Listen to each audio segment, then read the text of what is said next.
Well, it took 2.5 years. Here I am. I am officially a registered nurse in Sweden.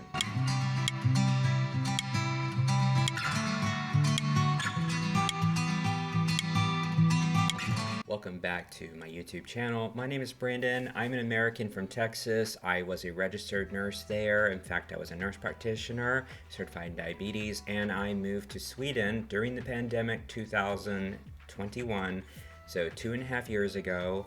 And I've been in the process of trying to get my nursing license and start a new life in this country.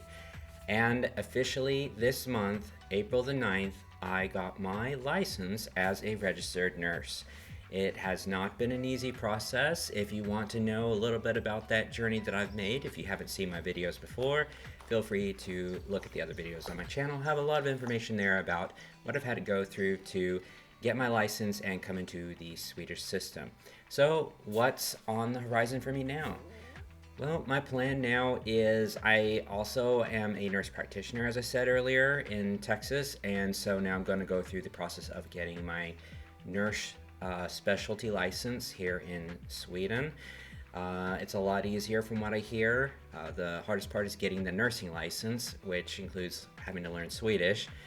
So I've learned Swedish and I got a certificate for that. I had to pass 2 different examinations.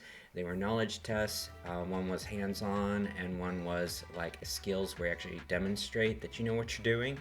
And I passed both of those. You also have to do a 3-month practical where you actually work with another nurse and they check you off on everything. So I got all that done.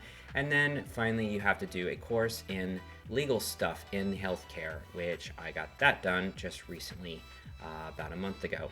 So final step was paying for that license, and then I got it within a couple of weeks.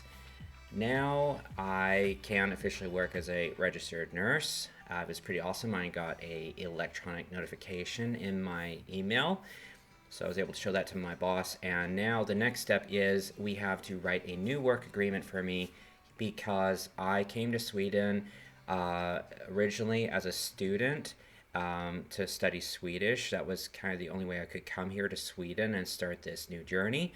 And then after that, I was able to look for work. So I had to have what's called like a work permit or arbetstillstånd.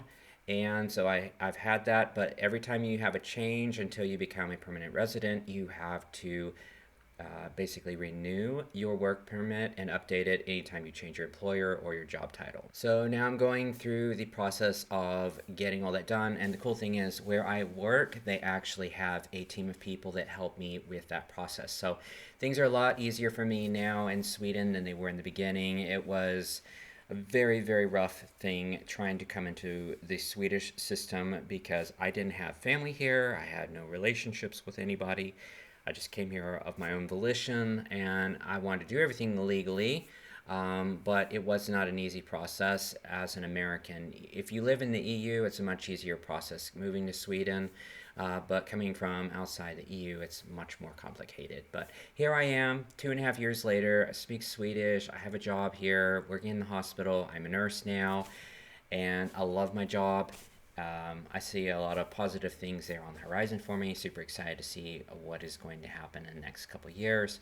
And hopefully I get my certification or my specialization pretty soon for my master's degree as a nurse practitioner in Sweden. So I will be sending that off here in a couple of weeks.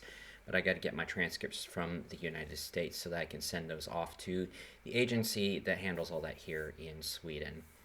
Other things happening, I'm moving. So if you saw my other video about me getting attacked, you might want to take a look at that. I have not really been in a good mental space. Been dealing with a lot of depression and anxiety and stuff, and it wasn't just from that one incident. There's a lot of other things. I moved here all by myself. I, left all my friends behind, my family behind. It's a new language, the stress of learning a new job and a new language, and trying to get my license and trying to get a bank account and getting a driver's license, and just all the things like that that go with that. And then the darkness and the winters finally caught up with me. So I'm kind of coming out of some pretty severe depression, so that's one reason I haven't really put any videos out there, but I've been seeing a doctor for it. I did end up having to start back on some medicine for that because the depression was pretty bad. But it's nothing unknown to me. I was actually on medication in the United States all the way up until I moved to Sweden. So I've actually been off medicine for like 2.5 years for depression. So I think I did pretty well considering. But yeah, I had a real bad situation getting attacked. Like I said, I have a video about that. And this kind of stuff is happening way too much in my neighborhood. I'm not really comfortable here anymore in this part of, I live in Malmö, and it's starting to have an impact on me.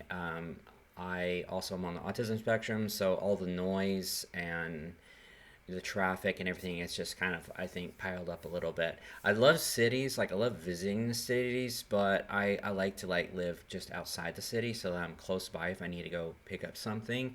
I'm close for that, but then I like living in a place where it's a little bit calmer and quieter.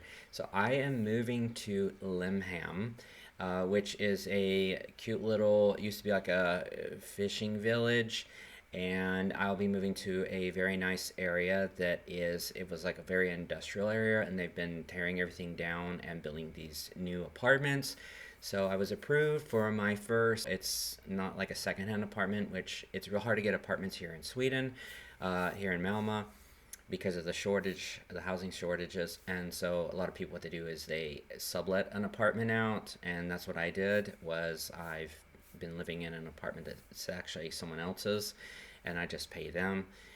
But now I'm going to have one in my own name, so I'm super excited about that. I'll give you all a tour once I get moved in, but I will be moving in July. And super excited about the fact that I'll be a little bit closer to the water. It's so much quieter over there too. I've had people say it's kind of dead over there, but I kind of like it. The interesting thing for me will be riding my bicycle to work. I've been taking the bus, but that's not really going to be a reasonable option. Like I said, I'm on the spectrum, and so being on the bus for a long period of time is very difficult, being around noises and loud people and people that get really rowdy and everything. So I will be taking my bicycle instead. So the bus route takes almost an hour to get to the hospital where I work, but I will be trying to take my bicycle, so that's about a 20-minute ride on a bicycle. So instead of wasting 2 hours total driving there and back, I'll be able to, yeah, maybe spend 20 minutes there and back and get some exercise and some fresh air. But it'll be interesting riding in the bad weather. Thankfully, the summer's coming, so that'll be really nice and enjoyable, being able to ride my bike in the summertime to and from work. So yeah, lots of cool stuff. Super excited. If, like I said, if you are interested in moving to Sweden or getting your nursing license here and coming in helping out, there is a big need here in Sweden for nurses. There's a big shortage. So, if you want more information on that, feel free to look at my channel and subscribe so that you'll be able to see the new videos on that stuff coming out. So let me know if there's anything y'all have questions about that y'all like me to put out some videos on, anything that you're interested in. And thank you all guys so much for all your kindness and support throughout this whole journey. I can't believe I'm finally here at this point. Looking back, what a wild ride it has been the last 2.5 years, and I finally made it. So yeah, I think the next thing is working towards my permanent residency. That will be something that I can look forward to, hopefully in the next couple years. So thank you again for coming with me on this journey, and y'all have an awesome rest of your day. Take care.